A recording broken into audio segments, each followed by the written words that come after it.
আমি বলবো আমার দেশে যে সমস্ত ইসলামী স্কলার আছেন আপনারা মাহফিলটাকে বন্ধ না করে, আমার এক ভাই যে আল্লামা ডক্টর মিজানুর রহমান আজহারি ভাই, উনি অত্যন্ত চমৎকার কথা বলে, লক্ষ লক্ষ লোক ওনার মাহফিলে জমা হয়, ঠিক কি না? 10 লক্ষর ঊর্ধ্বে লোক জমা হচ্ছে। তো উনি সিদ্ধান্ত নিয়েছে যে এই বছর উনি মানে মাঠে ময়দানে তাফসির করবে না, বিভাগীয় প্রোগ্রামগুলো করতো, তো উনি করবে না। কেন করবে না? হয়তো কোনো সমস্যা পড়েছে। তা আমরা বলবো আল্লামা ডক্টর মিজানুর রহমান আজহারি সাহেবকে, এই জনগণ দেশের মানুষ আপনার পক্ষে আছে, ঠিক কি না? এই জন্য আপনি কোরআনের মাহফিলগুলোকে যদি আপনি চালু রাখেন, আল্লামা সাঈদী সাহেব যেভাবে এই গুরুত্বপূর্ণ এই সময়, এখন দিন প্রতিষ্ঠার একটা সুবর্ণ সুযোগ, এই সুযোগটাতে আপনি গোটা জাতিকে উদ্বুদ্ধ করার একটা সুযোগ এখানে আছে। এখন যদি বিভিন্ন যে জায়গা, বিভিন্ন যে সিম্পোজিয়াম বা বিভিন্ন হলের মধ্যে যে প্রোগ্রামগুলো হয়, এগুলো সেখানে হয়তো 2000, 3000, 5000, 10,000 লোক হবে সর্বোচ্চ, কিন্তু একটা মাহফিলে লক্ষ লক্ষ লোক জমা হবে। তা আমি অনুরোধ করব যে কাউকে ভয় না পেয়ে, আমরা যেহেতু একটা সুযোগ আসছে আল্লাহর দিন প্রতিষ্ঠার সংগ্রামে, একটা সুযোগ আসছে, এই জমিনে ইসলাম প্রতিষ্ঠার সুযোগ আসছে, এই জন্য এই জাতিকে উদ্বুদ্ধ করার জন্য আমরা এই আগামীর এই সময়টা আসা পর্যন্ত যে সময়টা আছে, এই সময়ের মধ্যে আমি ওনাকে অনুরোধ করব যে আপনি আপনার মাহফিলগুলো যদি চালিয়ে যেতে পারেন, তাহলে এই জাতিকে ইসলাম প্রতিষ্ঠার সংগ্রামে উদ্বুদ্ধ করতে অনেকটাই সহজ হবে। আপনি যখন স্ট্যাটাস লিখেছেন যে মাহফিল করবেন না, আমি কমেন্টসগুলো পড়ে দেখলাম যে আপনার যারা ফলোয়ার তারা কিন্তু সব ইসলামী আন্দোলন করে, একামত দ্বীনের সংগ্রাম করে, এরা বেশিরভাগ আপনার ফলোয়ার, এরা কিন্তু নাখোশ হয়েছে, মনোকষ্ট পেয়েছে। এরা চাচ্ছে যে আপনি ময়দানে এই মুহূর্তে একটা ইসলামী সমাজ কায়েমের সুবর্ণ সুযোগ, আলেম ওলামা ঐক্য হচ্ছে, আলহামদুলিল্লাহ বলেন না? আলেম ওলামা কোরআনের সমাজ কায়েমের জন্য ঐক্য হচ্ছে, এই সুযোগটা আপনি কাজে লাগান। আমি অনুরোধ রাখবো আল্লামা ডক্টর মিজানুর রহমান আজহারি সাহেবকে, আপনি এই কোরআনের সমাজ কায়েমের জন্য আগামী পার্লামেন্ট যেন কোরআনের সমাজ কায়েম হয়, আপনি মাঠে ময়দানে এসে ইনশাল্লাহ ইসলামের নিরাপত্তার ব্যাপারে দায়িত্ব কে নেবেন? বলেন না, আমাদের দায়িত্ব কে নেবেন?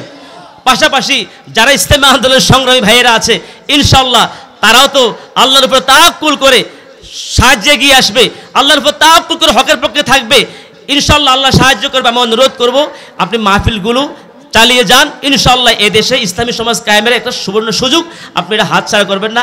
এটা আমার ব্যক্তিগত মতামত ডক্টর আল্লামা মিজানুর রহমান সাহেবের প্রতি।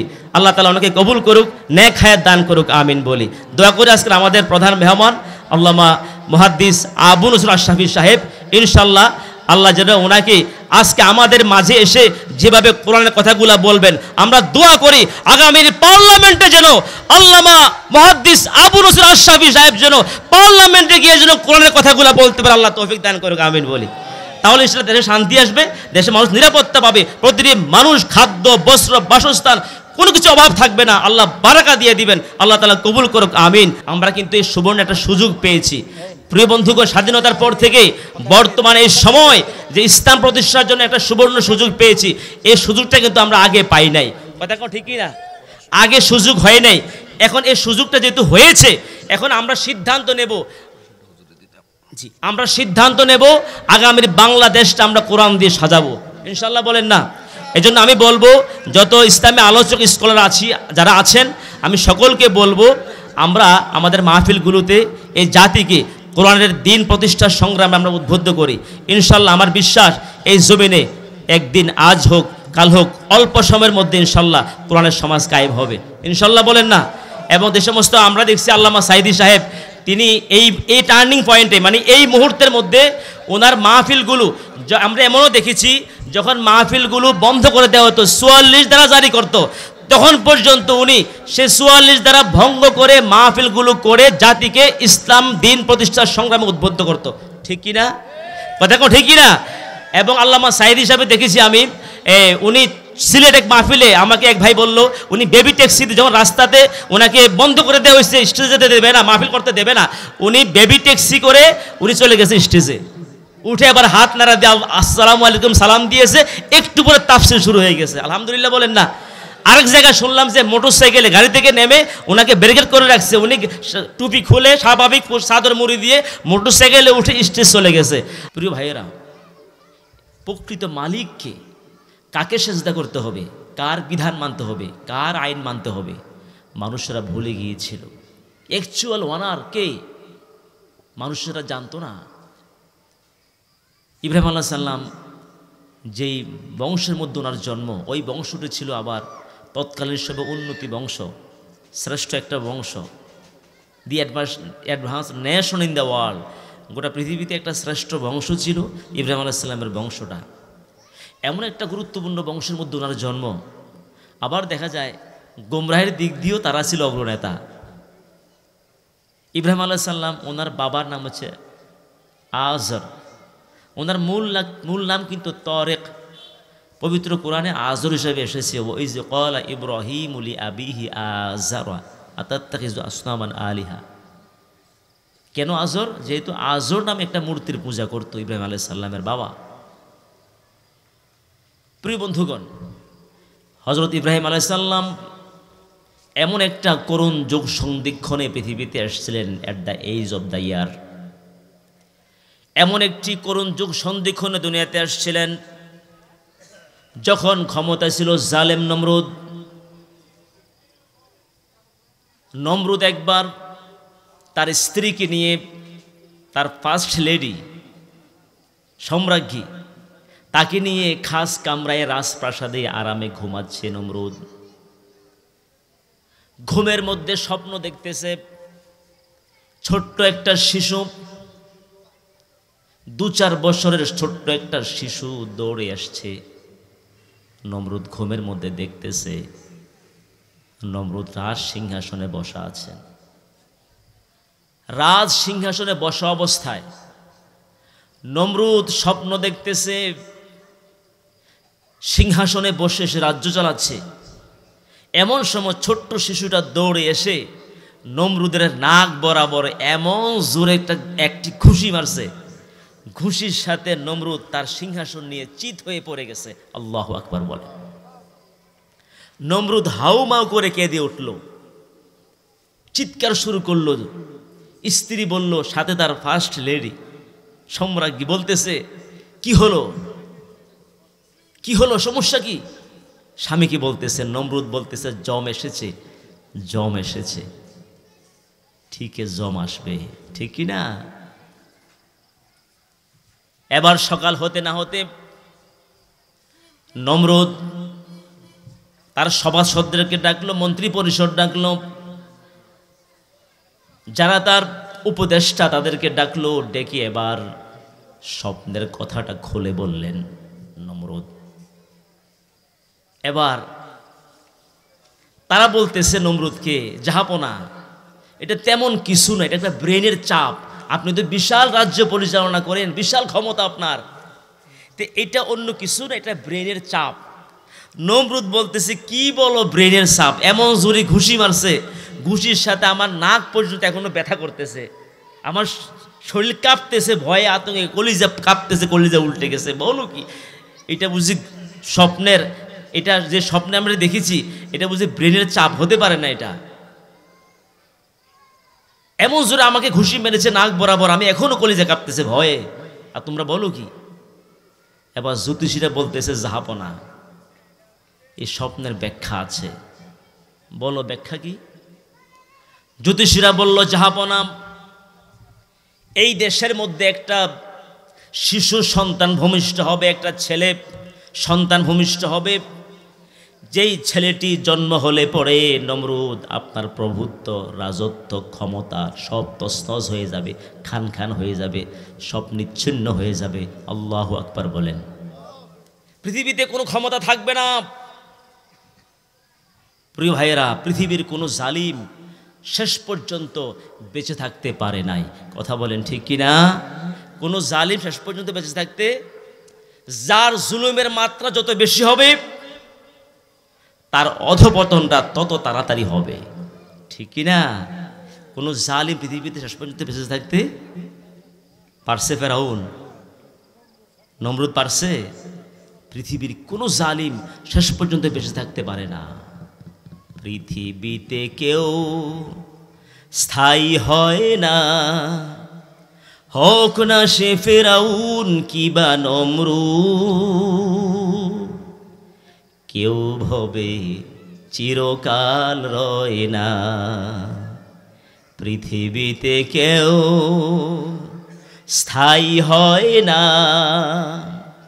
হোক না সে ফেরাউন কিবা নমরুদ, কেউ ভবে চিরকাল রয় না। ঠিক কিনা ভাই? সুতরাং যার জুলুমের মাত্রা যত বাড়বে তাদের অধঃপতন তত করুণ হবে। প্রিয় ভাইয়েরা, পৃথিবীর যে কোনো অঞ্চলে, যে কোনো দেশে, আমাদের দেশে যারা জুলুম বেশি করেছে তাদের অধঃপতন অত তাড়াতাড়ি হয়েছে যেটা আমরা কল্পনা করতে পারি নাই। ঠিক কি না? সুতরাং আজও যদি কেউ নতুনভাবে কেউ জুলুম করতে চায়, আলেবল আমার উপর অত্যাচার করতে চায়, আজও যদি জনগণের উপরে কেউ জুলুম করতে চায়, মনে রাখবেন তারাও বাঁচতে পারবে না, অধঃপতন অতি দ্রুত হবে। ঠিক কি না? এই জন্য জুলুম আল্লাহ পছন্দ করেন না। সাবধান, কারোর প্রতি জুলুম করবেন না। যে যেখানে আছে কারোর প্রতি জুলুম করবেন না। আর জুলমাতুন ইয়াউমাল কিয়ামা, জুলুম হবে অন্ধকার পরকালে। অর্থাৎ যারা জুলুম করবে, আপনি যদি আপনার ভাইয়ের প্রতি জুলুম করেন, আপনি যদি আপনার প্রতিবেশীর প্রতি জুলুম করেন, আপনি যদি আপনার সন্তানের প্রতি জুলুম করেন, এক সন্তানকে একরকম দেখেন, যেই জুলুম করবে এই জুলুম তার সামনে অন্ধকার হবে কিয়ামতের ময়দানে। যে অন্ধকার তাকে সরাসরি নিয়ে যাবে জান্নাতে, নাকি কথা কয় না, কোথায়? জাহান্নামে নিয়ে যাবে। এই জন্য কেউ জুলুম করবেন না। আমার ভাইয়েরা, নমরুদ চিন্তা করল, ছোট্ট একটা শিশু এমন জোরে ঘুষি মারলো, আমি চিত হয়ে পড়ে গেলাম, স্বপ্ন দেখতেছে। জ্যোতিষীরা বলল, জাহাপনা, এর ব্যাখ্যা হলো এই দেশের মধ্যে একটা শিশু সন্তান ভূমিষ্ঠ হবে, যেই সন্তানটি জন্মের পরে আপনার ক্ষমতা, রাজত্ব কিছুই থাকবে না, সব তছনছ হয়ে যাবে। এবার নমরুদ আইন করলো, তাহলে যাতে আমার দুশ্মন দুনিয়াতে আসতে না পারে, স্বামী স্ত্রী একত্রিত হতে পারবে না, বিবাহ বন্ধ। নাউজুবিল্লাহ বলেন। স্বামী স্ত্রীর দাম্পত্য জীবন কার নেয়ামত? বলেন না, কার নেয়ামত? এখানে কারো হাত দেওয়ার অধিকার আছে? সাহাবীরা প্রশ্ন করছেন, ইয়া রাসূলুল্লাহ, আমরা আমাদের স্বামী স্ত্রী একসাথে আনন্দের সময় কাটাই, এতে সৎকার সওয়াব হয় কেন? আল্লাহর হাবিব বলেছেন, তুমি যে পরকীয়ায় লিপ্ত হও নাই, তুমি যে তোমার ইজ্জত, তোমার সম্মানকে হেফাজত করেছো, লজ্জাস্থানকে হেফাজত করেছো, তুমি খারাপ পথে যাও নাই, প্রস্কোয়াটারে যাও নাই, তুমি হালালভাবে স্ত্রীকে নিয়ে তোমার সময়টা কাটিয়েছো। এই জন্য আল্লাহ তাআলা তোমার প্রতিটা মুহূর্তকে সৎকার সওয়াব দিয়ে দিবেন। সুবহানাল্লাহ, আল্লাহু আকবার বলেন। নমরুদ বিবাহ বন্ধনকে নিষিদ্ধ করে দিল যাতে ওনার দুশ্মন দুনিয়াতে আসতে না পারে। তো বিবাহ শাদী কার বিধান? এখানে কি কারো হাত দেওয়ার অধিকার আছে? কারো অধিকার নেই। এই দাম্পত্য জীবন আল্লাহর নিয়ামত। হ্যাঁ, তবে এই যে দাম্পত্য জীবনে সৎকার সওয়াব হয়, তবে বিয়েটা হইতে হইব হালাল বিয়ে। কোনো মুসলিম যদি, আমাদের দেশে বহু আছে মুসলিম ছেলে, আমার জানা মতে বহু আছে মুসলিম ছেলে ইউরোপে গেছে, আমেরিকা গিয়েছে, গিয়ে সেখানে খ্রিস্টান নারীকে বিয়ে করে সংসার করে, এমন পুরুষ আমাদের সমাজে আছে নাকি নাই? কথা কন, আছে কি না? কোন মুসলিম ছেলে যদি খ্রিস্টান নারী বিয়ে করে, ইহুদি নারী বিয়ে করে, কোন মুসলিম মেয়েকে যদি ইহুদির কাছে বিয়ে দেয়, এটা বিয়ে এটা বেবিচার হবে। মুহসানাত আর তাদের মধ্যে এখন নাই, মুসলমানদের মধ্যে পাওয়া তো কঠিন। সুতরাং আল্লাহ তাআলা বলেছেন, ওয়ালা তাওকিউল মুশরিকাতি হাত্তা ইউমিন্না, কোনো মুশরিককে বিয়ে করা যাবে না। আমাদের একবার পার্লামেন্টে এক নেতা বলতেছে দাঁড়িয়ে, বলছে, আমি নিজে শুনছি, সে বলতেছে যে আমার ছেলে ইন্ডিয়াতে হিন্দু নারী বিয়ে করছে, হিন্দু মেয়ে বিয়ে করছে। সে বলতেছে আমার পুত্রবধূ তাদের দেশে গিয়ে সে হিন্দু সংস্কৃতি পালন করে, মূর্তি পূজা করে, ধর্মকর্ম করে, আমার দেশে এসে আবার নামাজ পড়ে। নাউজুবিল্লাহ বলেন না। মানে সে বলতেছে ওদের দেশে হিন্দু সংস্কৃতি বা হিন্দু ধর্ম পালন করে, আমার দেশে এসে সে ইসলাম ধর্ম মানে। তার মানে সে হিন্দু নারীকে, হিন্দু মেয়েকে ওনার ছেলেকে বিবাহ করেছে, আর এটা পার্লামেন্টে সে গর্বের সাথে বলতেছে। নাউজুবিল্লাহ বলতেন না? কোনো মুসলিম বাবা যদি তার কোনো সন্তান যদি অমুসলিম বিয়ে করে, হ্যাঁ, যদি হাত্তাই মিন্না মুসলমান হয়ে গেলে কোনো অমুসলিম নারী মুসলমান হয়ে গেলে সেই নারীকে যদি কোনো মুসলিম ছেলে বিয়ে করে আপত্তি আছে? কোনো অমুসলিম ছেলে মুসলমান হয়ে গেছে, হাত্তা ইউমিন্না, মুসলমান হয়ে গেলে সে নারীকে বিয়ে করতে কোনো সমস্যা নেই। কোনো ছেলে মুসলমান হয়ে গেছে অমুসলিম থেকে, তখন তাকে কোনো নারী বিয়ে করলো, কোনো সমস্যা নেই। কিন্তু মুসলিম হওয়ার আগে তাকে বিয়ে করা হালাল না হারাম? সম্পূর্ণ হারাম। সুতরাং কোনো বাবা যদি তার সন্তান অমুসলিম বিয়ে করে, ওই বাবার কর্তব্য হচ্ছে সন্তানকে ফিরিয়ে আনা। আর যদি সন্তান ফিরে না আসে, প্রয়োজনে সন্তানকে ত্যায্য করতে হবে। তারপরেও বাবা মা এক সন্তান অমুসলিম বিয়ে করবে এটা মেনে নিতে পারে না, ঠিক কি না? প্রিয় বন্ধুগণ, নমরুদ আইন করলো বিবাহ শাদী বন্ধ। কেন বন্ধ বিবাহ শাদী? যাতে আমার দুশ্মন দুনিয়াতে আসতে না পারে। প্রিয় ভাইয়েরা, ইব্রাহিম আলাইহিস সালামের বাবার নাম হচ্ছে আজর আর মায়ের নাম হচ্ছে আদনা। আজর সে নমরুদের দেহরক্ষী, আর নমরুদ আইন করছে সারা দেশের মধ্যে যাতে স্বামী স্ত্রী একত্রিত হতে না পারে, বিবাহ বন্ধ, আর স্বামী স্ত্রী একত্রিত হতে না পারে। পাড়ায় পাড়ায় মহল্লায় মহল্লায় সৈন্য মোতায়েন করেছে যাতে কোনোভাবেই আমার দুশ্মন দুনিয়াতে আসতে না পারে। বলেন দেখি, আনবেন কি? ফয়সালা কার? সে আইন করছে, আইন করে সারা দেশের মধ্যে সৈন্য মোতায়েন করেছে। কারণ আইন করলে তো হবে না, আইনের কি লাগবে? বাস্তবায়ন লাগবে, ঠিক না ভাই? সৈন্য মোতায়েন করেছে। আমার দেশে ধূমপান করলে জরিমানা আইন আছে 100 টাকা, কিন্তু ওই আইনের কি নাই? বাস্তবায়ন নেই, ঠিক না? দেখা যায় গাড়িতে উঠছেন, লোকাল বাসে উঠছেন, ধূমপানের সিগারেটের ধোঁয়া আসতেছে। আজকে মেডিকেল সায়েন্স বলেছে যখন কেউ 1 টান সিগারেট টান দেয়, 1 টানের সাথে 15 লক্ষ নিকোটিন পেটের মধ্যে যায়। নাউজুবিল্লাহ বলেন। জীবাণু ঢোকে, কঠিন রোগ হয়, ক্যান্সার হয়, হার্ট অ্যাটাক হয়, ব্রেন স্ট্রোক ঘটায় এই ধূমপান। প্রিয় ভাইয়েরা, যত নেশা আছে, এই ধূমপান যেটা ক্ষতি, এটা হারাম। এবং যারা পানের সাথে জর্দা খাবে, জর্দা ক্যান্সার হয়, দেখবেন জর্দার কোটাতে ক্যান্সারের ছবি দিয়ে রাখে, ধূমপানের প্যাকেটের মধ্যে ক্যান্সারের ছবি দিয়ে রাখে। এটা পরীক্ষিত যেটা ক্ষতিকর। তো যেটা ক্ষতিকর জেনে বুঝে খাওয়া হালাল না হারাম? হারাম। যত নেশাদ্রব্য আছে, ইন্নামাল খমরু ওয়াল মাইসিরু ওয়াল আনসাব ওয়াল আজলাম রিজসুম মিন আমালিশ শয়তান। মদ ও জুয়া, নেশা, যত নেশা আছে এগুলো শয়তানের কাজ। আল্লাহ এই সমস্ত কাজ থেকে আমাদের সমাজকে, জাতিকে হেফাজত করো, আমিন বলেন। আমার ভাইয়েরা, নমরুদ আইন করলো স্বামী স্ত্রী মেলামেশা করতে পারবে না। পাড়ায় পাড়ায় সৈন্য মোতায়েন করেছে যাতে স্বামী স্ত্রী একত্রিত হতে না পারে। প্রত্যেকের ঘরের সামনে, বাড়িতে বাড়িতে সৈন্য মোতায়েন করেছে। স্বামী থেকে স্ত্রীকে দূরে সরিয়ে রাখা হয়েছে। আমার বন্ধুগণ, ইব্রাহিম আলাইহিস সালামের মায়ের নাম আদনা। উনি যেই ঘরের মধ্যে আছে সেই বাড়ির সামনে কোনো প্রহরীর ব্যবস্থা করে নাই, সেখানে সৈন্য মোতায়েন করে নাই। কেন করে নাই? যেহেতু ওনার স্বামী আজর সরাসরি সে নমরুদের খাস কামরাতেই দায়িত্ব পালন করতেছে, নমরুদের দেহরক্ষী। এই জন্য যেহেতু স্বামী বাড়িতে নাই, সেখানে কোনো পাহারার ব্যবস্থাও করে নাই। রাত গভীর হলো, আদনার মনে আবেগ প্রবণ হয়ে গেল স্বামীকে পাওয়ার জন্য, কিন্তু উপায় তো নাই। নমরুদ আইন করেছে যদি স্বামী স্ত্রী একত্রিত হয়, প্রমাণ যদি পাওয়া যায়, তাকে মৃত্যুদণ্ড দেয়া হবে, তাকে হত্যা করা হবে। আমার ভাইয়েরা, এদিক দিয়ে আজর নমরুদের দেহরক্ষী, তার মনের মধ্যে ছটপট শুরু হয়ে গেল স্ত্রীকে পাওয়ার জন্য, কিন্তু কোনো উপায় তো নাই। এটা ভেরি ডিফিকাল্ট ম্যাটার, কোনোভাবেই সম্ভব নয়। এরপরও আদনা চিন্তা করলো আমি ঘর থেকে বের হয়ে দেখি না চেষ্টা করে।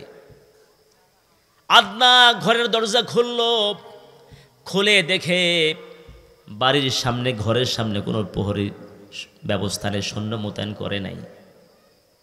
এবার সোজা চলে গেছে নমরুদের খাস কামরার দিকে।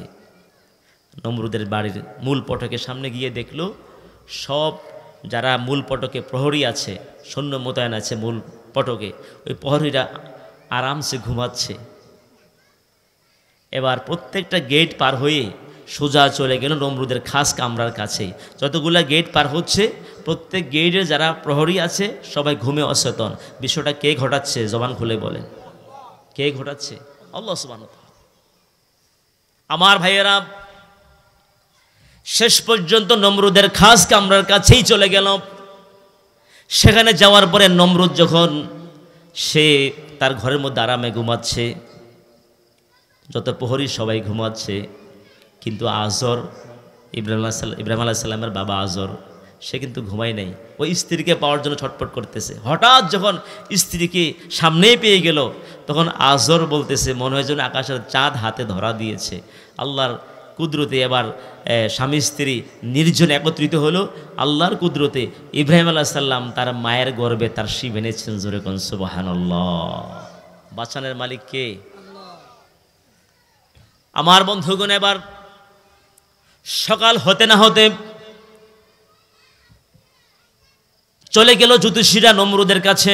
জাহাপনা, গত রাত্রে সকল প্রহরী সকল পাহারা ভেদ করে আপনি যে জরুরি ব্যবস্থা জারি করেছেন সব উপেক্ষা করে গত রাত্রে আপনার দুশমন তার মায়ের গর্ভে তার শিব এনেছেন।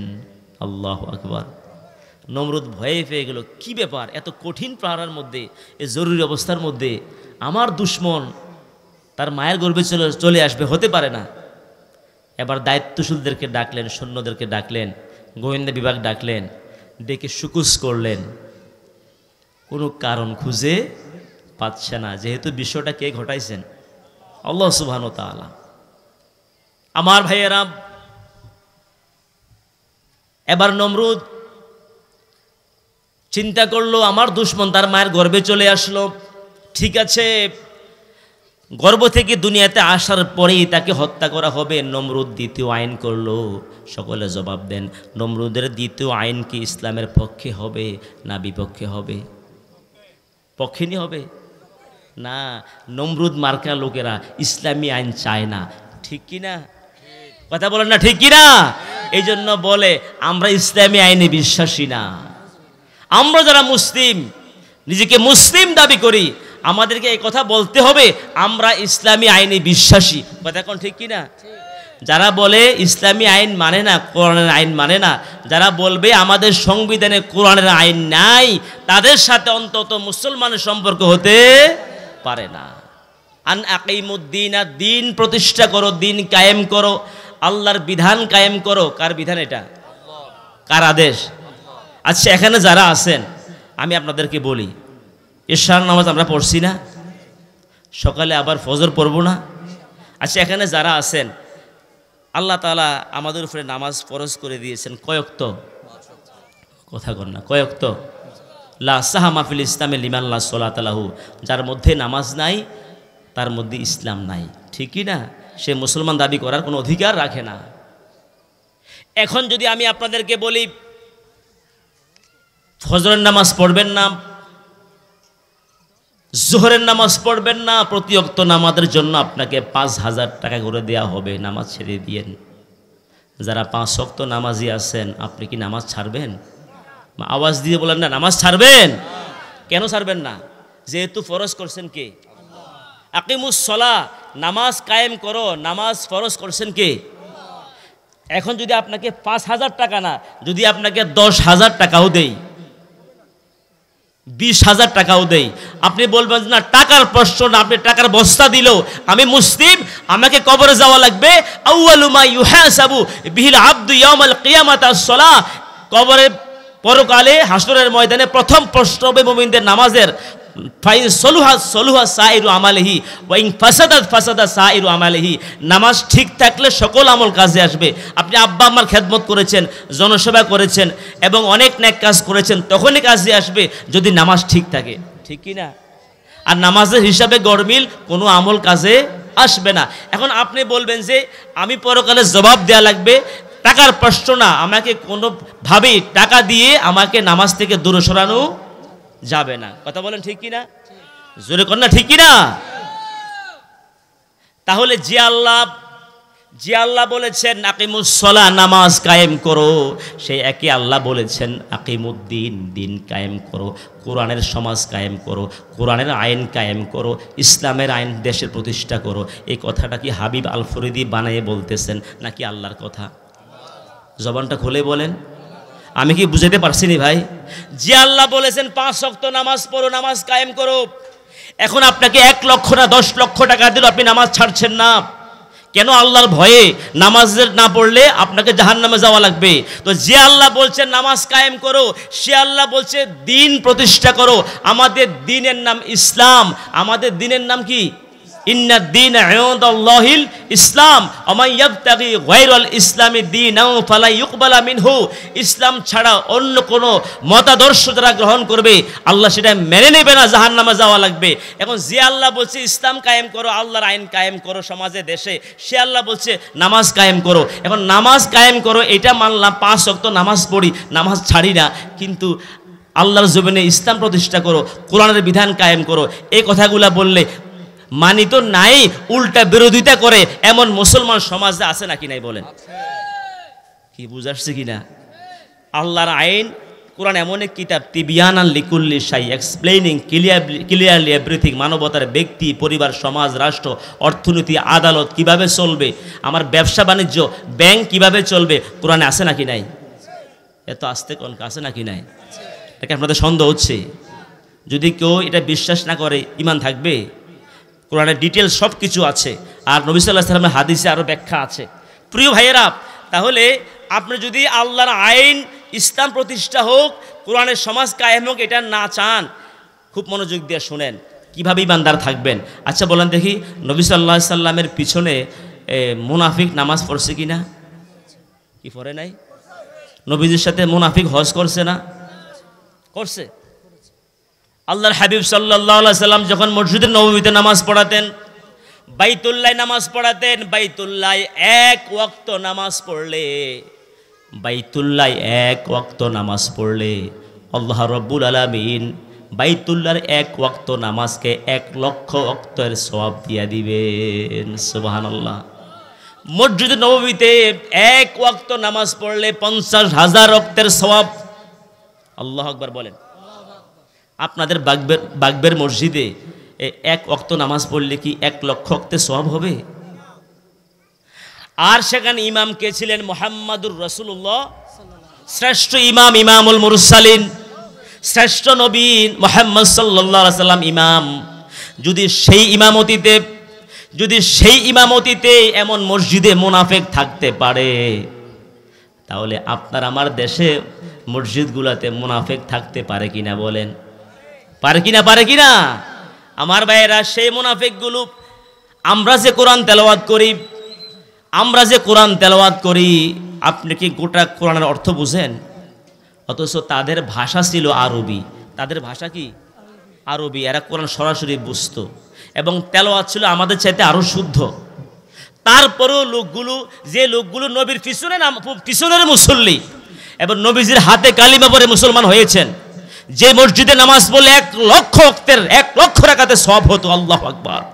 যদি এমন মসজিদে মুনাফিক থাকে, তাহলে আপনার আমার মসজিদগুলোতে মুনাফিক থাকাটা স্বাভাবিক, ঠিক না? এখন বুঝতে হবে, যে লোকগুলো নবীর পিছনের মুসল্লি, তারা মুনাফিক কেন হলো জানা দরকার আছে নাকি নাই? আছে কি না? যদি এই দোষ আমাদের মধ্যেও থাকে, তাহলে আমাদেরকেও মুনাফিক হতে হবে। নবীর হাতে কালিমা পড়ে মুনাফিক হয়ে গেছে, আমরা তো নবীকে দেখিও নাই। আল্লাহ, দোয়া করে আপনার কাছে আমাদেরকে স্বপ্ন যুগে আমাদের নবীর সাথে মোলাকাত করাই দাও, আমিন বলেন না? আমি যে কথাটা বুঝাচ্ছি, ওই লোকগুলো মুনাফিক কেন হলো? মুনাফিক এই জন্য হয়েছে, আল্লাহর হাবিব সাল্লাল্লাহু আলাইহি সাল্লাম দুনিয়াতে দেশ চালাইছেন কি দিয়া? আওয়াজ দিয়ে কোন কি দিয়ে? কোরআন দিয়ে দেশ চালাইছেন। আমার বন্ধুগণ, নবী সাল্লাল্লাহু আলাইহি সাল্লাম রাষ্ট্রপ্রধান ছিলেন। আমার ভাইয়েরা, আল্লাহ নবী সাল্লাল্লাহু আলাইহি সাল্লাম কোরআন দিয়ে দেশ চালাইছেন, ইসলামী আইন সমাজে দেশের প্রতিষ্ঠা করেছেন। কিন্তু মুনাফিকরা কি চেয়েছে? ইসলামটা কায়েম হোক, নবী সাল্লাল্লাহু আলাইহি সাল্লাম ক্ষমতায় আসুক, আল্লাহ নবী সাল্লাল্লাহু আলাইহি সাল্লাম কোরআন দিয়ে দেশ চালাক। মুনাফিকরা চায় নাই। এমনি তারা করছে কি? নামাজ পড়বে, রোজা রাখবে, হজ করবে, ইসলামী তাহাজিব তামাদ্দুন যা মানা দরকার মানবে। আর আবু জাহেলরা দেশ চালায়, রাষ্ট্র চালায়, এরাই চালাক। কি বুঝাচ্ছি কিনা? মানে আবু জাহেলরা সমাজ পরিচালিত করুক, রাষ্ট্র পরিচালিত করুক, আর আমরা মসজিদে যাব, নামাজ পড়বো, হজ করব, উমরা করব, হজরা আসওয়াদ চুম্বন করব, আমরা এগুলা করি। কিন্তু রাষ্ট্র পরিচালনা আবু জাহেলরাই করুক। এরা ইসলাম ক্ষমতায় আসুক, কোরআনের আইন দেশে কায়েম হোক, এটা তারা মুনাফিকরা চায় নাই। কি কথা বুঝাচ্ছি কিনা? ইসলামী আইন, কোরআনের আইন দেশে কায়েম হোক, তারা না চাওয়ার কারণে কোরআনের ভাষায় তারাই হলো মুনাফিক। এই সমস্ত লোকগুলো মুনাফিক হয়ে গেল। কোরআনের আইন, ইসলামী আইন, ইসলামী হুকম দেশে কায়েম হোক না চাওয়ার কারণে তারা মুনাফিক হয়ে গেল। এখন আজও যদি কেউ ইসলামী আইন না মানে, কোরআনের সমাজ কায়েম হোক এটা না চায়, উল্টা বিরোধিতা করে, তাহলে কি মুসলমান হয়ে নামাজ পড়ে, এমনি রোজা রাখে, ঠিক হজও করে, উমরাও করে, কিন্তু কোরআন দিয়ে দেশ চলুক, আল্লাহর বিধান দিয়ে সমাজ চলুক, আদালত নবীর আদর্শ দিয়ে চলুক, এগুলা বিশ্বাস করে না, মানতে চায় না, বরং বিরোধিতা করে, এমন নামাজি আমাদের সমাজে আছে নাকি নাই বলেন? কথা কয় না, আছে কি না?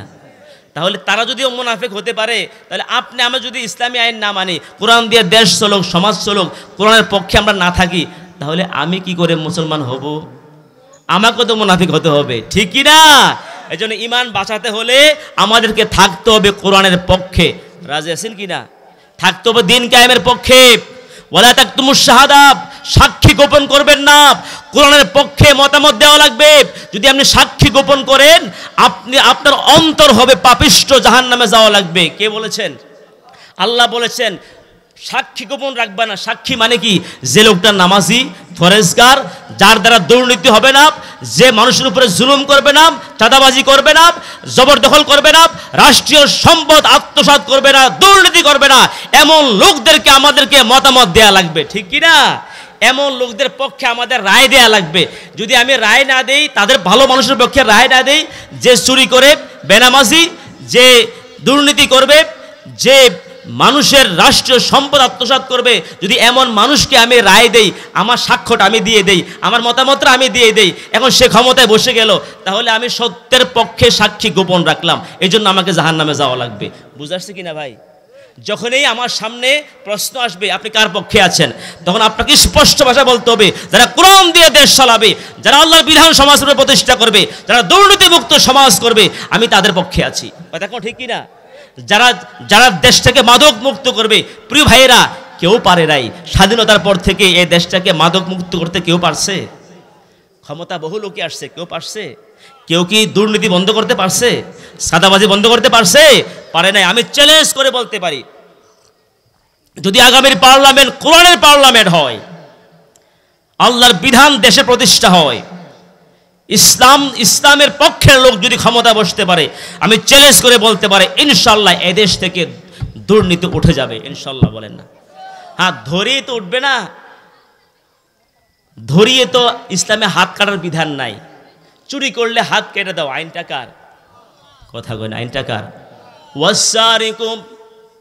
ওয়াসসারিকাতু ফাকতাউ আইদিয়াহুমা, as to the thief, male or female, cut off his and her hand, और जो चोरी करता हो उसके हाथ काट डालो। যে চুরি করবে, দুর্নীতি করবে, চাঁদাবাজি করবে, তার হাত কেটে দাও। আইনটা কার? কার আইন? নাকি আবু নসর আশরাফি সাহেবের আইন? না হাবিব আল ফরিদি বানাই বলতেছে? আমার ভাইয়েরা, যদি আমাদের পার্লামেন্টে আইনটা পাশ হয়, আর আমাদের আদালত যদি 2-4টা দুর্নীতিবাজের হাত কেটে দেয় বাইতুল মুকাররমের মসজিদের সামনে, দুদক লাগবে না, দুর্নীতি দমন কমিশন লাগবে না, বাংলাদেশটা এমনিই দুর্নীতি মুক্ত হয়ে যাবে, ঠিক কি না? প্রিয় ভাইয়েরা, দড়ি হাত কাটা যাবে না। আগে ইসলাম ক্ষমতা আসলে খাদ্য, বস্ত্র, বাসস্থান, আগে তার চাকরির ব্যবস্থা করবে, ব্যবসা করার মতো পরিবেশ তৈরি করবে। অর্থাৎ যদি পেটের ক্ষুধার কারণে কেউ চুরি করে, তার হাত কাটা যাবে না। আল্লাহু আকবার বলেন। ইসলাম নিষ্ঠুর নয়, ইসলাম নিষ্ঠুর নয়, ইসলাম সহনশীল। আগে খাদ্য, বস্ত্র, বাসস্থান, কর্মসংস্থানের ব্যবস্থা করবে। কর্মসংস্থানের ব্যবস্থা হয়ে গেছে, এরপরে যে চুরি করবে তার হাত কাটা যাবে। কথা কও ঠিক কিনা? ওই দরবেশ বাবার মতো যারা হাজার হাজার কোটি টাকার মালিক, তারা দুর্নীতি করলে তাদের হাত কাটা যাবে। অসুবিধা আছে নাকি? আচ্ছা, সৌদি আরবে আইনটা আছে, চুরি করলে হাত কাটা যাও, ঠিক না নাইম ভাই? সৌদি আরবে আইনটা আছে। আচ্ছা বলেন দেখি, সৌদি আরবে মানুষের হাত নাই? কথা কর না, হাত নাই? তো তো চুরি করবে না, হাত কাটা যাবে না, সমস্যা কি? দুর্নীতি করবে না, হাত কাটা যাবে না, সমস্যা কি? আপনি বিরোধিতা কেন করবেন? দেশটা শান্তি হবে ইনশাআল্লাহ, বলেন না? দেশটা প্রতিটি নাগরিক অধিকার নিয়ে বসবাস করতে পারবে, থাকবে না চুরি, ডাকাতি, সন্ত্রাসী, মাদক। আল্লাহু আকবার বলেন।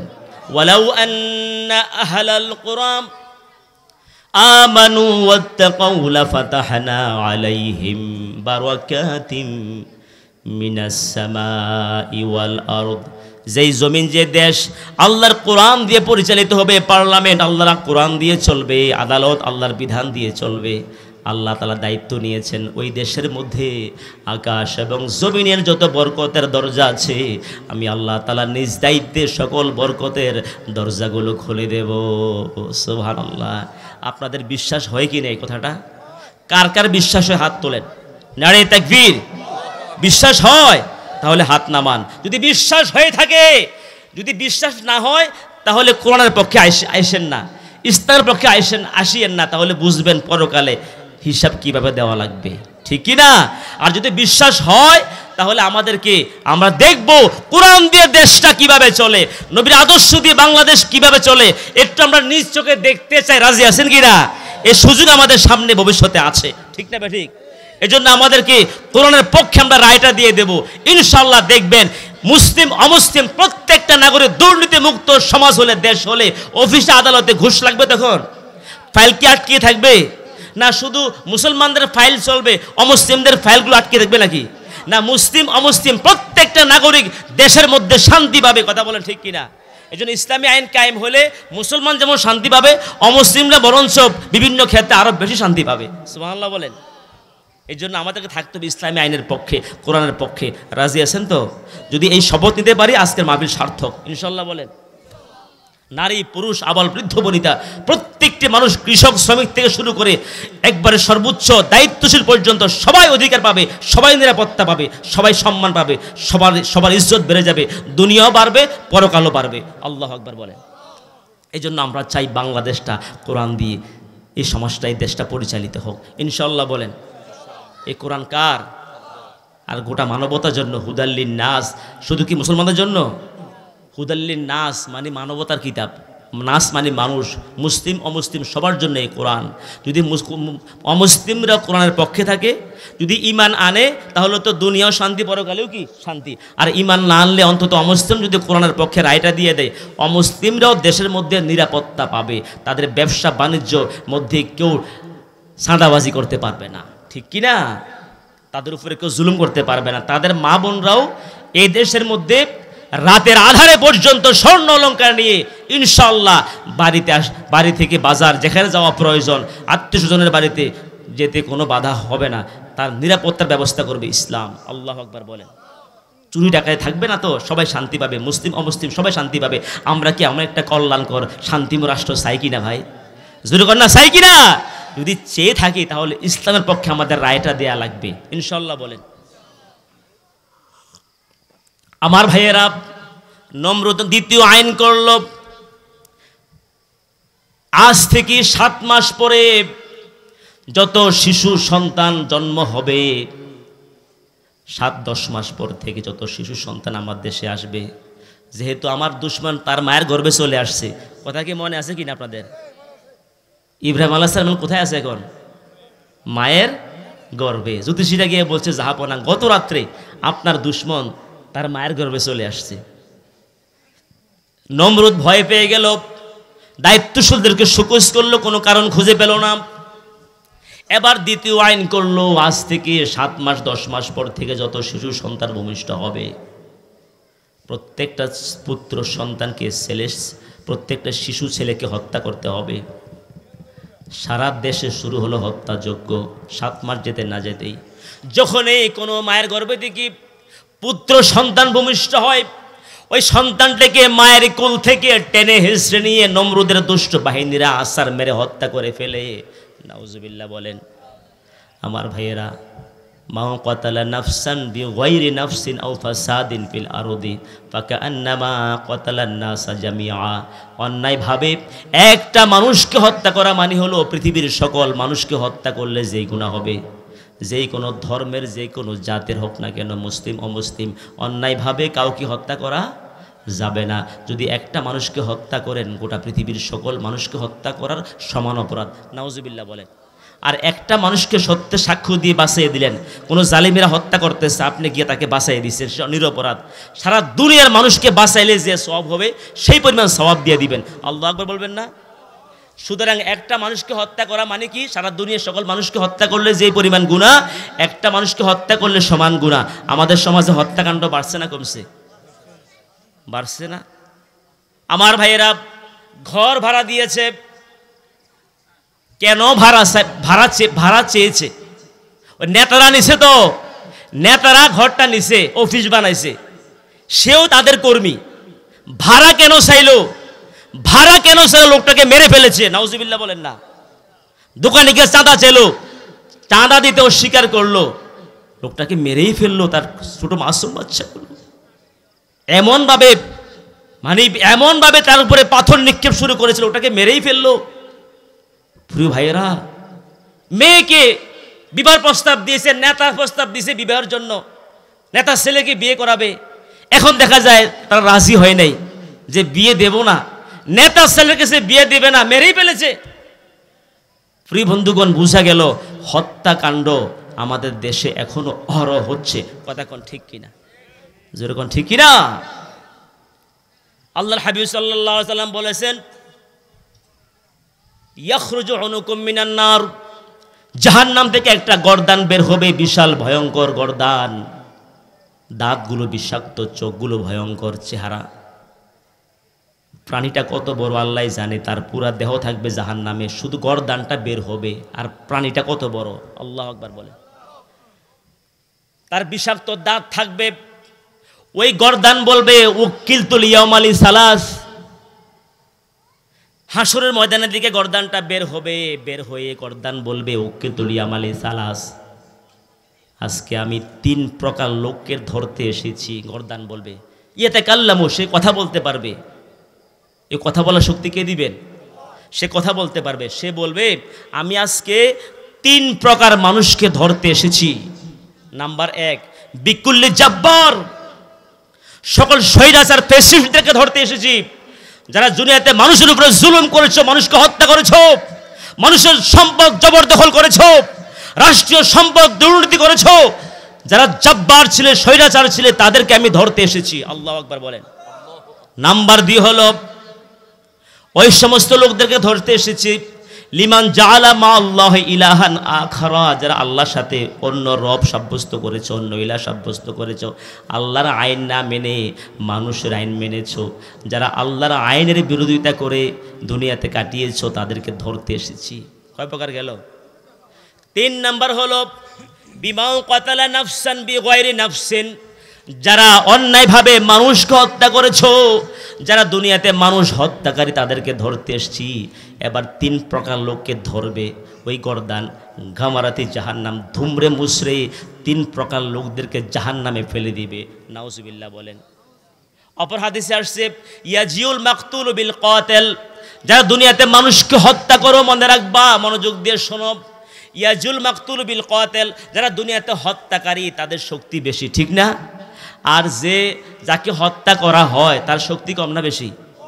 যাকে হত্যা করে তার শক্তি কম, আর যে হত্যাকারী তার শক্তি কি বেশি দুনিয়াতে।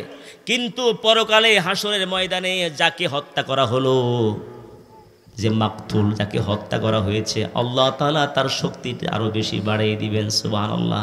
দুনিয়াতে যেই হত্যাকারী শক্তিশালী, তার চাইতে যাকে হত্যা করছে দুনিয়াতে দুর্বল ছিল, আল্লাহ তার শক্তি বাড়িয়ে দিবে। আল্লাহু আকবার বলেন না? ইয়াজিউল মাকতুল বিল কাতিল, এবার সামনের চুলের মধ্যে ধরবে, আউজাদহু তাশখাবু দামান, সামনের চুলের মধ্যে ধরে যিনি হত্যাকারী তার চুলে ধরবে, ধরে এমন জোরে টান দিবে, টানের সাথে সাথে নাকে মুখে দিয়ে রক্ত বের হবে। এবার টেনে হেসড়ে হাত তালা আরশের কাছে পর্যন্ত যাবে, গিয়ে বলবে, আল্লাহ আল্লাহ, এ লোকটা আমাকে পাথর মেরে হত্যা করেছিল, এ লোকটা আমার ভাইকে হত্যা করেছিল, এই লোকটার কাছে ভাড়া চেয়েছিলাম, সে আমাকে মেরে ফেলেছিল, এই লোকটার কাছে আমার মেয়ে কেন বিবাহ দিলাম না, আমাকে মেরে ফেলেছিল। আল্লাহ তার বিচার করেন। আল্লাহ এ লোকটা আমাকে বিনা কারণে ফাঁসিতে ঝুলিয়েছিল, আমি অপরাধী ছিলাম না। আল্লাহ এ লোকটা আমাকে বিনা চিকিৎসায় আমাকে জেলখানায় ঢুকাইয়া বিনা চিকিৎসায় আমাকে হত্যা করেছিল, আমাকে বিষ প্রয়োগ করে আমাকে হত্যা করেছিল। এইভাবে যাকে যেভাবে হত্যা করেছে আল্লাহর সামনে সে কথাগুলা বলবে। এবার সকলে জবাব দেন, সেদিন বিচার করবেন কে? একটু আওয়াজ দি কন্যা, বিচার করবেন কে? সুতরাং কোন জালিম হত্যাকারী আল্লাহর দরবারে সেদিন বাঁচতে পারবে না, ঠিক কিনা? দুনিয়াতে হত্যা করে বাঁচা যায়। এক কাস্টম অফিসার, ওনার ছেলে, ওনার ঘরের মধ্যে এক মেয়ে, কাজের মেয়ে কাজ করে। এখন ওই মেয়ের সাথে তার ছেলে রেপ করে গর্ভে বাচ্চা চলে আসলো। এরপরে এটাকে ধামাচাপা দেওয়ার জন্য ওই মেয়েটাকে শেষ পর্যন্ত হত্যা করে ফেলেছে। হত্যা করার পরে এবার একটা পর্যায়ে প্রকাশ হয়ে গেছে কে মেরেছে, ওই কাস্টম অফিসারের ছেলে মেরেছে। এবার সে তো শত শত কোটি টাকার মালিক, বিশাল সম্পদ, বাস আদালত কিনে ফেলেছে। এই দিক দিয়ে মেয়ের আব্বা আম্মাকে কিছু টাকা পয়সা মোটা অঙ্কে দিয়ে দিছে, সব ডিসমিস হয়ে গেছে। বিচার আর হয় নাই। দুনিয়াতে এমন বিচার আছে না, কথা কন না, ঘুষ খাইয়া বিচার করে এমন আদালত আছে নাকি নাই? দুনিয়াতে বাঁচতে পারবে হত্যাকারীরা, দুনিয়াতে ঘুষ দিয়ে বাঁচা যাবে, কিন্তু পরকালে বাঁচা সেদিন বিচার করবে কে? এই জন্য কারোর উপরে জুলুম করবেন না, কাউকে হত্যা করবেন না, বিপদে পড়ে যাবেন, জাহান্নামের স্থায়ী ঠিকানা হয়ে যাবে। নমরুদ আইন করল, আজ থেকে 7 থেকে 8 মাস, 7-10 মাস পর থেকে যত শিশু সন্তান ভূমিষ্ঠ হবে, ছেলে হলে পরে তাকে হত্যা করতে হবে। যে মায়ের গর্ভে থেকে শিশু সন্তান ছেলে ভূমিষ্ঠ হয়, সন্তানটাকে মা বাবার কোল থেকে টেনে হেসড়ে নিয়ে আছাড় মেরে হত্যা করে ফেলে। এদিক দিয়ে ইব্রাহিম আলাইহিস সালাম তিনি তার মায়ের গর্ভে আছেন। আমার বন্ধুগণ, সাধারণ নিয়ম হলো, যখন কোনো মায়ের গর্ভে সন্তান থাকে 2-4-5 মাস যাওয়ার পরে বোঝা যায় ওই মহিলার গর্ভে সন্তান আছে, ঠিক কি না? এটা আলামত প্রকাশ পায়, মা বোনরা বুঝে পড়ে। এই যে ইব্রাহিম নবী, তিনি তার মায়ের গর্ভে আছেন, 2-4-5-10 মাস পর্যন্ত পৌঁছে গেল। ওই যে ইব্রাহিম নবী তার মায়ের গর্ভে আছেন, ইব্রাহিম নবীর মা আদনার শারীরিক কোনো আলামত প্রকাশ পায় নাই, বুঝাই যায় না যে মায়ের গর্ভে যে সন্তান আছে। সুবহানাল্লাহ বলতেন না? বাঁচানের মালিক কে? জবানটা খুলে বলেন না, বাঁচানের মালিক কে? সে আল্লাহ কি আছে? সুতরাং হকের পক্ষে থাকলে, ইসলামের পক্ষে থাকলে ঘাবড়াবে না। ওয়ালা তাহিনু ওয়ালা তাহজানু ওয়া আনতুম আ'লাউনা ইন কুনতুম মুমিনিন। মুমিন হলে পরে দিন কায়েমের পথে আসলে মুমিন কখনো আতঙ্ক হয় না, কথা ঠিক কি না? কারণ মুমিনরা ভয় করে কাকে? আল্লাহকে ভয় করে, আল্লাহকে ভালোবেসে আমরা ইসলাম গ্রহণ করেছি, ইসলামে আন্দোলন করে দিন কায়েমের পথে আছি। মুমিনরা হতাশ হয় না, সুবহানাল্লাহ বলেন না? আমার বন্ধুগণ, ইব্রাহিম আলাইহিস সালাম তিনি তার মায়ের গর্ভে আছেন, বুঝাই যায় না তিনি যে মায়ের গর্ভে আছেন। 10 মাস যাওয়ার পরে আবার সন্তান প্রসবের সময় হলো। মা আদনা স্বামীকে বলল, গো স্বামী, আমাদের হয়তো কিছুক্ষণ পরে সন্তান হতে পারে। স্বামীকে আবার বলতেছি, কি করব এখন বলেন? স্বামী আজর চিন্তিত হয়ে গেল, কারণ ছেলের সন্তান হলেই তো মেরে ফেলে। এবার আদনা ওনার স্বামী আজরের সাথে পরামর্শ করলেন, পরামর্শ করে বললেন, আমরা চলো দূরে কোথাও চলে যাই, পাহাড়ি এলাকায় গুহার মধ্যে চলে যাই। যদি বাড়িতে থাকি আর যদি সেটা মেয়ে না হয়ে ছেলে হয়, তাহলে তো আমাদের ছেলেটাকে আমাদের চোখের সামনে মেরে ফেলবে। কেমনে সহ্য করব, কেমনে মেনে নেব? কত দেখলাম আমাদের দেশে নমরুদ বাহিনীরা, তারা এসে ছেলে সন্তান হলে পরে মা বাবার চোখের সামনে টেনে হেসড়ে নিয়ে আছাড় মেরে হত্যা করে ফেলে। কেমনে মেনে নেব, কেমনে সহ্য করব? আমার ভাইয়েরা, এবার স্বামী স্ত্রী পরামর্শ করে বহুদূর পাহাড়ি এলাকা, পাহাড়ি পাদদেশ গুহার মধ্যে গেলেন। রাতের বেলায় কিছুক্ষণ পরে আল্লাহর কুদরতে মা আদনার গর্ভ থেকে ইব্রাহিম আলাইহিস সালাম ওনার মা আদনার গর্ভ থেকে দুনিয়ায় তার শিব এনেছেন। সুবহানাল্লাহ, আল্লাহু আকবার বলেন। সন্তানের দিকে তাকাইলেন, কি সুন্দর চেহারা! মনে রাখবেন, পৃথিবীতে যখন যে নবী আসেন, ওই নবীর চাইতে সুন্দর চেহারার মানুষ আর কেউ হতে, সুঠাম দেহ, শারীরিক স্ট্রাকচারটা খুবই সুন্দর, মানে নবীদের মতো এত সুন্দর মানুষ পৃথিবীতে তখন কেউ হতে পারে না। সন্তানরা বুকে নিলেন, দুধ পান করাইলেন, কি খুশি আনন্দ। কিন্তু রাত শেষ হয়ে যাচ্ছে, যত রাত শেষ হয়ে যাচ্ছে সকাল হচ্ছে তত আতঙ্ক ছড়াচ্ছে। স্ত্রী স্বামীকে বলতেছে, ওগো স্বামী আজর, যদি আমরা এখন গুহার মধ্যেই থেকে যাই তাহলে তো সকাল হয়ে যাবে। সকাল হলে পরে নমরুদ বাহিনীরা বাড়ি বাড়ি সন্তান খুঁজবে, ছেলে সন্তান খুঁজবে, এরপরে আমাদের বাড়িতে আসবে। এসে যদি আমাদেরকে না পায় আমাদেরকেও খোঁজা শুরু করবে। খুঁজতে খুঁজতে আমাদেরকে গুহার মধ্যে পেয়ে যাবে। তখন তো আমাদের সন্তানটিকে আছাড় মেরে হত্যা করে ফেলবে। কেমনে সহ্য করব, কেমনে মেনে নেব? এবার চিন্তিত অবস্থায়, গম্ভীর অবস্থায় স্বামী স্ত্রী পরামর্শ করলো, তাহলে একটা কাজ করো, আমরা আমাদের সন্তানটাকে গুহার মধ্যে রেখে আমরা চলে যাই, পরের দিন আসবো, আবার রাত হলে আসবো। এবার স্বামী স্ত্রী পরামর্শ করে সন্তান ইব্রাহিম, নবজাতক শিশু, গুহার মধ্যে রেখে এবার বাড়িতে চলে গেলেন। যখন সকাল 7টা 8টা বাজল, আদনা সন্তানকে দুধ পান করার প্রয়োজনীয়তা অনুভব হলো। যেই মা সন্তানকে দুধ পান করায়, যদি সে অনেকক্ষণ দুধ পান না করায় তখন তার কষ্ট হয়, ঠিক না? আর চিন্তিত অবস্থা আছে, আর নবজাতক শিশু, সে তো মিনিটে মিনিটে দুধ পান করাইতে হয়। আমি তো চলে আসছি বাড়িতে, না জানি কি অবস্থা হয়। আমার ভাইয়েরা, মা আদনা সন্তানকে দুধ পান করাতে হবে। আমার ভাইয়েরা, এটা আল্লাহর বিধান। 2 বৎসর থেকে 2.5 বৎসর পর্যন্ত সন্তানকে দুধ পান করানো আল্লাহর বিধান। এই নিয়ামত কে দিয়েছেন বলেন? আল্লাহ দিয়েছেন। 2 থেকে 2.5 বৎসর যদি সব সুস্থ হয় ছেলেটা, 2 বৎসর। আর যদি একটু শারীরিকভাবে দুর্বল হয় তাহলে 2.5 বৎসর পর্যন্ত। এরপরে খাওয়ানো সম্পূর্ণ নিষেধ। এরপরে খাওয়াইলে, দুধ পান করাইলে সন্তানেরও ক্ষতি হবে, মায়েরও ক্ষতি হবে। আল্লাহু আকবার বলেন। আবার আমার দেশে আছে, সন্তান হলে পরে দুধ পান করায় না, ফিটার খাওয়াইয়া ফেলে, আছে কি না? বলে যে ঘুমে ডিস্টার্ব হয়। পরে খোঁজ নিয়ে দেখলাম ঘুমে ডিস্টার্ব কিছু না, মানে শারীরিক বিশেষ ঘটন নষ্ট হয়ে যাবে। এই জন্য স্বামী স্ত্রী পরামর্শ করে মেডিসিন খেয়ে দুধ বন্ধ করে ওই সন্তানকে ফিটার খাওয়ায়। এমন জালিম মা বাবা সমাজ আছে কিনা? কর, এটা জালিম। কারণ এই নিয়ামত তো তুমি দাও নাই। সন্তান দুনিয়াতে আসার 6 মাস আগে সন্তান কি খাবে দুনিয়াতে এসে, আল্লাহ তাআলা মায়ের বুকের মধ্যে দুধ রিজার্ভ রেখেছেন। আল্লাহু আকবার বলেন। এটা এমন একটা খাবার, খাবারের চাহিদাও মিটায় এবং খাবারের চাহিদা মিটাবে এবং তৃষ্ণার চাহিদাও মিটাবে এবং হাই অ্যান্টিবায়োটিক, অর্থাৎ এর চেয়ে শ্রেষ্ঠ ঔষধ আর সন্তানের জন্য হতে পারে না। আল্লাহু আকবার বলেন। এই নিয়ামতটা কে দিয়েছেন? মায়ের দুধ শ্রেষ্ঠ ঔষধ, মায়ের দুধ শ্রেষ্ঠ পানীয়, মায়ের দুধ শ্রেষ্ঠ খাবার। এর চেয়ে শ্রেষ্ঠ সন্তানের কোনো খাবার পৃথিবীতে হতে, যে মা ওই সন্তানকে বঞ্চিত করে ইচ্ছাকৃতভাবে, সে জালিম। এবং যারা আজকে মেডিকেল সায়েন্স বলেছেন যে মা সন্তানকে দুধ পান করাবে না, তার ব্রেস্ট ক্যান্সার, স্তন ক্যান্সার হবে।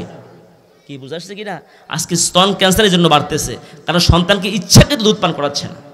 হ্যাঁ, একটা আছে সে অসুস্থ, কোনো কারণে ডাক্তার না করছে, এটা ভিন্ন কথা, কিন্তু ইচ্ছাকৃত কোনো মা সন্তানকে দুধ পান করা থেকে বঞ্চিত করার অধিকার রাখে না।